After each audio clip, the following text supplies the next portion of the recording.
Assalamualaikum warahmatullahi wabarakatuh.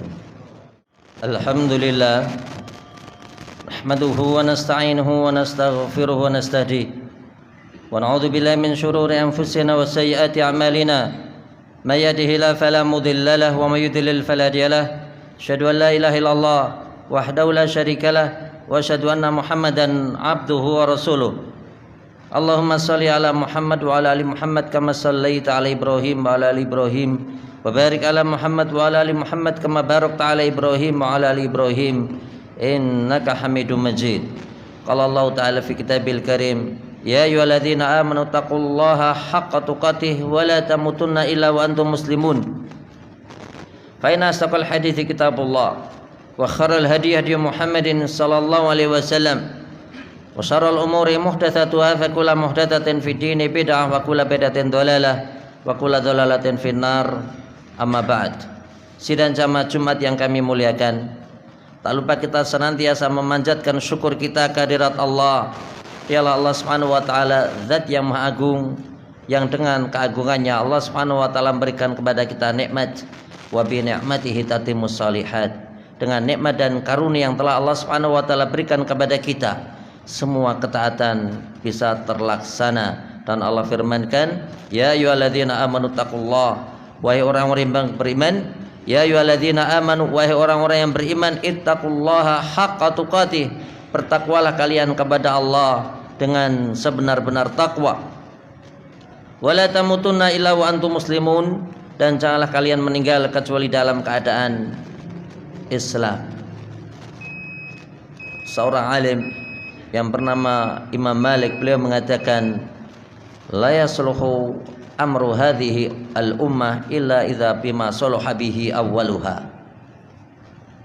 Suatu umat tidak bakalan baik kecuali dia mengembalikan apa yang ada pada zaman dahulu. Maka Rasulullah SAW, beliau pernah bersabda, khairun nas qarni, orang-orang yang hidup terbaik adalah orang-orang yang hidup di zamanku. Tsumma alladzina yalunahum, kemudian orang-orang yang datang sesudahku, yaitu sesudah sahabat, yaitu para tabi'in. Tsumma alladzina yalunahum, kemudian datang sesudah mereka, yaitu para tabi'u at-tabi'in. Rasulullah SAW adalah suri tauladan yang terbaik. Allah menyebutkan, laqad kana lakum fi rasulillahi uswatun hasanah, sungguh telah ada pada jati diri Nabi alaihi wasallam suri tauladan yang baik. Maka beliau adalah orang yang terbaik, maka sahabat-sahabatnya adalah orang-orang yang terbaik. Abu Bakar As-Siddiq adalah orang yang terdepan tatkala kita berbicara iman. Umar bin Khattab suatu saat pernah berkata, jika iman seluruh penduduk dunia dikumpulkan di suatu timbangan dan imannya Abu Bakar ditaruh di timbangan, niscaya iman Abu Bakar lebih tinggi dan lebih berat dibanding imannya seluruh manusia yang ada. Maka Abu Bakar As-Siddiq adalah orang yang menjadi pilihan Nabi.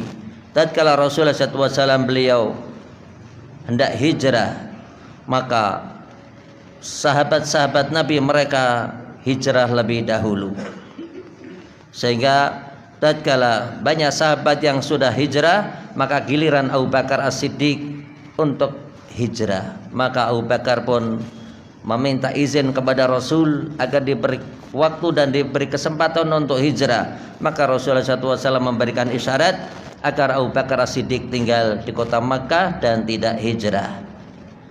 Sehingga salah satu yang disebutkan di waktu duha, sebutkan di dalam suatu penjelasan, di waktu duha Rasulullah SAW mendatangi Abu Bakar As-Siddiq, dan disitulah Abu Bakar As-Siddiq berkata, as-suhbah ya Rasulullah, apakah yang engkau inginkan adalah pertemanan wahai Nabi Allah, pertemanan menuju hijrah dari Makkah menuju Madinah? Maka Rasul memberikan isyarat yang memiliki arti ay na'am, iya. Maka disitulah Abu Bakar As-Siddiq menangis. Beliau menangis bukan sedih, beliau menangis karena senang. Aisyah radhiyallahu anha berkata, disitulah aku mengetahui bahwasanya seseorang itu bisa jadi menangis karena sedih dan bisa jadi menangis karena senang. Dan Abu Bakar As-Siddiq adalah beliau menangis karena senang, telah menjadi pilihan Nabi tatkala beliau hendak hijrah. Sungguh Abu Bakar As-Siddiq beliau memiliki beberapa keistimewaan yang tidak dimiliki oleh orang biasa. Abu Bakar As-Siddiq mirip dengan Rasul alaihissalam wajahnya. Abu Bakar As-Siddiq ganteng, demikian pula Rasul alaihissalam beliau memiliki sifat ganteng. Tatkala kita berbicara Abu Bakar, maka Abu Bakar As-Siddiq memiliki sifat yaitu seperti Nabiullah Yusuf. Nabi Yusuf tampan, maka Abu Bakar As-Siddiq juga tampan. Nabi Yusuf alaihissalam diberi oleh Allah Subhanahu wa taala suatu nikmat dan karunia di mana beliau memiliki gelar As-Siddiq. Tatkala ada seorang yang bertanya kepada Nabiullah Yusuf dan Nabi Yusuf berada di penjara, dan orang yang sama-sama dahulunya dengan Nabi Yusuf di penjara, kemudian orang ini bebas lebih dahulu tatkala raja mimpi, dan semua pentakwil mimpi dimintai penjelasan, maka tidak ada yang memberikan penjelasan mimpinya seperti ini takwilnya. Maka orang yang selamat ini dia mendatangi Yusuf dan Nabi Yusuf berada di dalam penjara, dan orang ini berkata, Yusufu ayyuhas siddiq, wahai Yusuf orang yang sangat terpercaya. Maka Abu Bakar As-Siddiq juga memiliki gelar As-Siddiq karena beliau terpercaya. Tatkala Nabi Yusuf ganteng, maka Abu Bakar As-Siddiq dikatakan Atiq. Kenapa Nabi Yusuf dikatakan beliau adalah orang yang ganteng? Karena semua orang mengakui dan mengetahuinya. Dikatakan syatrud dunia, kegantengan seseorang dan kecantikan seseorang di dunia ini, separuh dunia diambil oleh Yusuf alaihissalam dan ibunya, sisanya adalah dibagi untuk seluruh orang yang ada. Tatkala kita berbicara kegantengan Nabiullah Yusuf, maka Nabi Yusuf memiliki sifat yang ganteng, maka Abu Bakar pun beliau memiliki nama Atiq. Beliau digelar sebelum Islam Nabi Rasulullah SAW di Makkah. Abu Bakar Siddiq tatkala beliau berada di Makkah dikenal dengan namanya Atiq. Kenapa beliau dinamakan Atiq? Li husni jamali wajhihi, karena Abu Bakar Siddiq memiliki muka yang tampan. Begitu juga tatkala kita berbicara Nabi Yusuf. Nabi Yusuf adalah pentakwil mimpi. Maka seringkali para sahabat Nabi tatkala mereka ngimpi, maka mereka pun menanyakan kepada Rasul sallallahu alaihi wasallam apakah takwil mimpinya. Kadang Rasulullah SAW mentakwilkannya, kadang Rasul bersabda, pergilah kepada Abu Bakar dan mintalah darinya takwil, menunjukkan bahwasanya Abu Bakar memiliki kemampuan untuk mentakwilkan mimpi. Tatkala kita berbicara Abu Bakar As-Siddiq, maka Rasulullah SAW suatu saat tatkala ada sahabatnya yang hendak meninggalkan Rasul, maka sahabat ini berkata, wahai Nabi Allah, jika di tahun yang akan datang aku datang lagi ke kota Madinah dan tidak menjumpai engkau, siapakah yang aku jumpai? Maka Rasulullah SAW bersabda, temuilah Abu Bakar, temuilah Abu Bakar. Rasulullah SAW tentunya bashar, manusia biasa, sehingga kadang sakit, kadang sehat, dan banyak sehatnya. Manakala Rasulullah SAW beliau sakit, maka Rasul meminta kepada istrinya Aisyah agar menyampaikan kepada ayahnya yang menjadi pengganti imam adalah ayahnya, yaitu Abu Bakar As-Siddiq. Aisyah berkata, wahai Nabi Allah, ayahku adalah seseorang yang memiliki hati yang sangat lembut, sehingga beliau sangat mudah untuk menangis. Maka apakah kata Rasulullah SAW? Beliau bersabda, perintahlah ayahmu untuk menjadi imam. Maka Abu Bakar pun menjadi imam. Subhanallah, Rasulullah SAW memiliki cerita yang khusus dengan Abu Bakar As-Siddiq.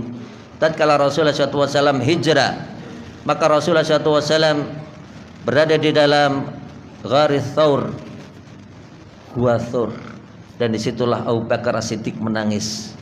Abu Bakar As-Siddiq berkata, wahai Nabi Allah, sekiranya mereka ngelongok lewat bawah kaki mereka, niscaya mereka akan melihat kita. Abu Bakar As-Siddiq mengambil sebagian baju yang dia miliki, sebagian kain yang dia miliki, sebagian rida, sebagian dari penutup kepala yang dia miliki, dan kemudian dimasukkan ke dalam lubang-lubang yang dikhawatirkan dari situlah muncul kalajengking. Rasulullah SAW berkata, kemudian Allah Subhanahu wa taala menurunkan firman-Nya, la tahzan innallaha ma'ana. Wahai Abu Bakar, janganlah Anda ini takut, sungguh Allah Subhanahu wa taala bersama kita. Maka disitulah ma'iyah khasah, ma'iyah yaitu kebersamaan yang Allah Subhanahu wa taala berikan kekhususan untuk Rasul dan Abu Bakar As-Siddiq. Tatkala kita berbicara Abu Bakar As-Siddiq, maka beliau adalah seorang yang sangat dermawan. Suatu saat tatkala kaum muslimin mendermakan hartanya, maka Umar bin Khattab mendermakan separuh hartanya. Apakah yang dikatakan oleh Umar? Demi Allah, hari ini aku mampu mengalahkan Abu Bakar As-Siddiq. Ternyata Abu Bakar mendermakan semua harta yang dia miliki. Tatkala Rasulullah SAW bertanya kepada Abu Bakar, wahai Abu Bakar, apakah masih engkau sisakan harta yang engkau miliki? Maka Abu Bakar berkata, semua telah aku belanjakan di jalan Allah. Aku tinggalkan istri dan keluargaku dengan Allah Subhanahu wa taala. Subhanallah. Salah satu yang diberitakan bahwasanya Abu Bakar Siddiq pernah bersedekah uang sebesar 40.000 dinar. 40.000 dinar. Tentunya uang yang sangat banyak. Satu dinar itu senilai dengan 4 gram seperempat.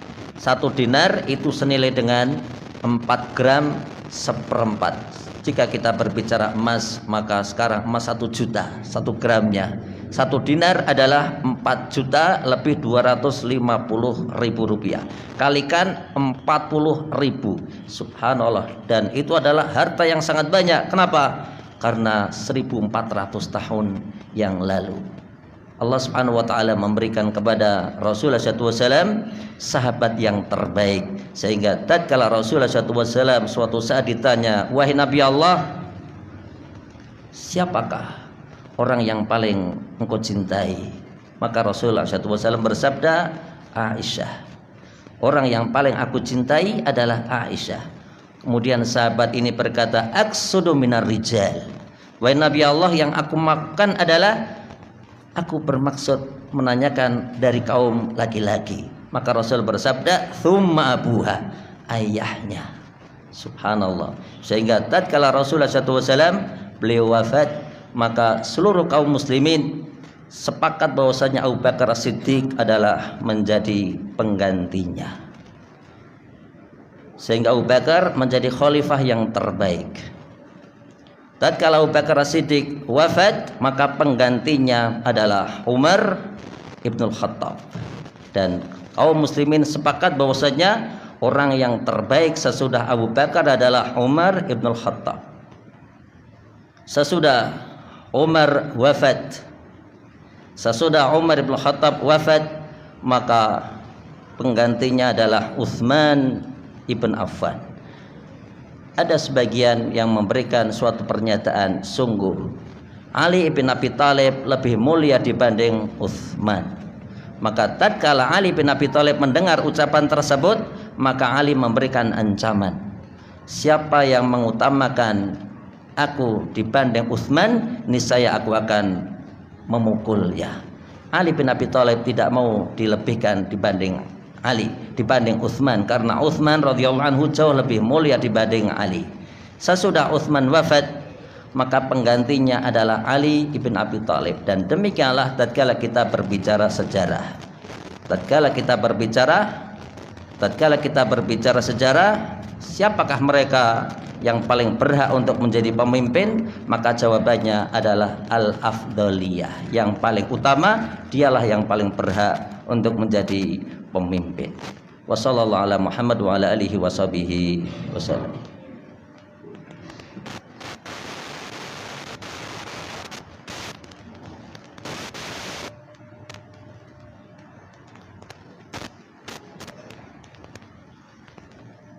Alhamdulillah, lakal hamdu bima khalaqtana wa kaifatana wa hadaitana wa 'allamtana wa farajta 'anna. Lakal hamdu bil iman, walakal hamdu bil Islam, walakal hamdu bil Quran, walakal hamdu ala dzalika hamdan katsira. Qala Allah Ta'ala fi kitabil karim, wa'tasimu bihablillahi jami'an wa la tafarraqu. Sesudah Allah Subhanahu wa taala firmankan, ya ayyuhalladzina amanu taqullah, wahai orang-orang yang beriman, bertakwalah kalian kepada Allah dengan sebenar-benar takwa, haqqa tuqatih, wa la tamutunna illa wa antum muslimun, dan janganlah kalian meninggal kecuali dalam keadaan Islam. Maka ayat sesudahnya Allah firmankan, wa'tasimu bihablillah, berpegang teguhlah kalian wahai kalian kaum mukminin dengan kitab Allah, wala tafarraqu, dan janganlah kalian berselisih. Disebutkan di dalam hadis yang sahih, Rasulullah SAW suatu saat pernah bersabda, la tahasadu wala tabaghadu wala tadabaru wa kunu ibadallahi ikhwana. Wahai kalian kaum mukminin, janganlah satu sama lain di antara kalian saling membelakangi, saling mendiamkan. Wala tahasadu, dan janganlah kalian satu sama lain saling iri dan dengki. Wala tabaghadu, janganlah kalian wahai kaum muslimin saling bermusuhan. Beliau bersabda, wa kunu ibadallahi ikhwana, jadilah kalian hamba-hamba Allah yang bersaudara. Maka Allah pun firmankan di dalam Al-Quran, innamal mu'minuna ikhwah, mukmin yang satu dengan yang lain adalah bersaudara. Tentunya kita ikut prihatin terhadap apa yang melanda saudara kita, apa yang menimpa saudara kita di Palestina. Dan disinilah kita kaum muslimin hendaknya bersatu. Tatkala kita memiliki harta, maka yang terbaik adalah kita berderma. Tatkala kita memiliki pakaian, maka barangkali di sana ada yayasan tertentu dan bisa menyampaikan pakaian tersebut, maka kita pun bisa berbagi pakaian. Tatkala kita memiliki harta, maka kita bisa menyumbangkan harta kita. Tatkala kita tidak memiliki apa-apa, maka paling tidak adalah berdoa. Dan tentunya Allah Subhanahu wa taala memberikan janji, innalanansuru rusulana walladzina amanu, sungguh kami akan menolong rasul-rasul kami dan kami akan menolong orang-orang yang beriman. Kapan? Fil hayati dunia, di dalam kehidupan dunia, wa yauma yaqumul ashhad, dan di hari kiamat kala nanti. Allah Subhanahu wa taala mesti akan memberikan bantuan untuk mereka orang-orang yang beriman, karena itu adalah janji Allah. Innaka la tukhliful mi'ad, innallaha la yukhliful mi'ad. Sesungguhnya Allah Subhanahu wa taala tidak bakalan menyalahi janjinya, dan seorang mukmin yakin akan apa yang menjadi janji Allah. Dan manakala seorang mukmin itu mendapatkan suatu sakit karena berjihad, maka orang-orang kufar pun mereka pun sakit karena mereka kena pedang, sakit karena kena peluru. Allah menyebutkan di dalam Al-Quran, in ta'lamuna fa innahum ya'lamuna kama ta'lamun. Sekiranya kalian sakit karena kalian berperang, sungguh mereka pun juga sakit. Tapi hal yang membedakan adalah watarjuna minallahi ma la yarjun.